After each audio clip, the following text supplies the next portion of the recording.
सभापती महोदय, खरं तर अत्यंत निराशाजनक उत्तर खरं तर आमच्या भगिनी फार कर्तृत्वान आहेत. आम्हाला असं वाटतं यांनी फाईलवर सही केली की वित्त विभाग असेल, मुख्यमंत्री असेल, लगेच सही करतील.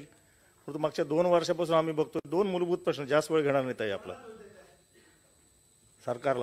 सरकारला देतोय मी 2च प्रश्न विचारतोय, जास्त वेळ घेत नाही. आपला ही 52,000 पदं जे रद्द केली ताई, आपण उल्लेख केला सचिव कमिटीचा. सचिव कमिटी मोठी का आपलं कॅबिनेट किंवा आपलं मंत्रिमंडळ मोठं? सचिव कमिटीने केलेल्या सगळ्या शिफारसी आपण स्वीकारता का? 52,000 पदं रद्द केले. एक शिपायाचं पद घ्यायचं तर आता कॅबिनेट पुढे जावं लागतं. एका फटक्यात त्या सचिव कमिटीने 52,000 पदं रद्द केले. कुणी मंत्री बोललं नाही त्याच्यावर. आणि आज जो विक्रम काळे साहेबांनी जो प्रश्न उपस्थित केलेला आहे ताई, की उद्या सामाजिक प्रश्न निघू शकतात. ग्रामीण भागात 50% मुली आहेत शाळेमध्ये. हे कंत्राटी शिक्षक जर का नेमले तर काय प्रश्न उद्भवेल सांगता येणार नाही. ह्याची तरी त्या सचिव कमिटीला जाणीव आहे का? आपण तो निर्णय रद्द करून परत 52,000 पदं रिइन्स्टेट करणार का, हा एक प्रश्न. आणि आता दुसरा प्रश्न त्रुटी पूर्ण केल्याचा. ताई, सगळे शिक्षक शिक्षणाधिकाऱ्याकडे जातात, उपसंचालकाकडे जातात, आयुक्त कार्यालयात जातात, मंत्रालयात जातात, 3-3दा GR काढतात, 3-3दा आपण ते GR बदलतात आणि त्याप्रमाणे त्रुटी पूर्ण करायला सांगतात. ह्या सगळ्या त्रुटी पूर्ण केल्यानंतर शिक्षणाधिकारी जेव्हा सही करतो, तो शिक्षणाधिकारी बेवकूफ आहे का? जर का त्या शिक्षणाधिकाऱ्यांनी त्रुटी पूर्ण झाल्यानंतर उपसंचालकाकडे पाठवलं असेल आणि उपसंचालकांनी काही त्रुटी त्याच्यामध्ये काढल्या, शिक्षणाधिकाऱ्याला बडतर्फ करा आपण. आणि प्रत्येक वेळेस खटे मारायला होतात त्यांना तिथं.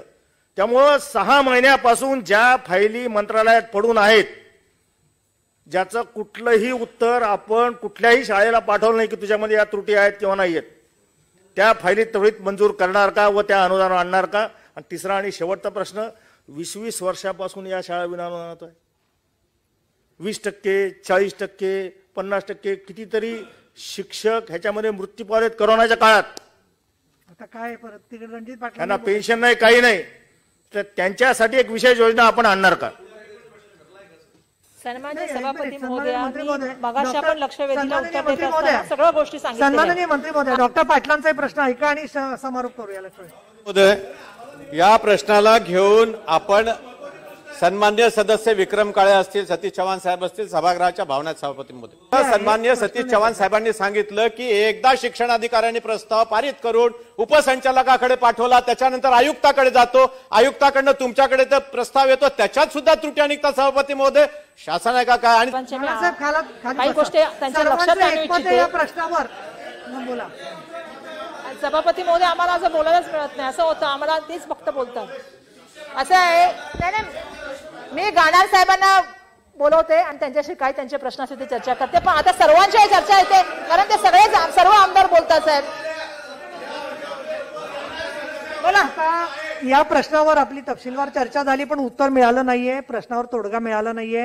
ही शिक्षक आमदारांची भावना मान्य आहे. बाकीचे जरी सदस्य शिक्षक आमदार नसतील याचा अर्थ त्यांना शिक्षणाच्या संदर्भात आस्था नाही असं नाहीये. मग ते सत्ताधारी पक्षाचे असोत किंवा विरोधी पक्षाचे असो, याच्यावर तोडगा काढण्याच्या दृष्टिकोनातून मंत्री महोदयांनी 1 महिन्याची मुदत मागितलेली आहे. आणि त्याच्यामुळे 1 महिना आपल्या अधिवेशनाला अजून वेळ लागतो. माझं पूर्ण ऐकून घ्या आणि त्याच्यानंतर ते उत्तर देऊन मी पुढची लक्षवेधी पुकारणार आहे. आपण जानेवारी महिन्याच्या शेवटी परत एक वाटलं तर बैठक घेऊ त्यांच्या बरोबर.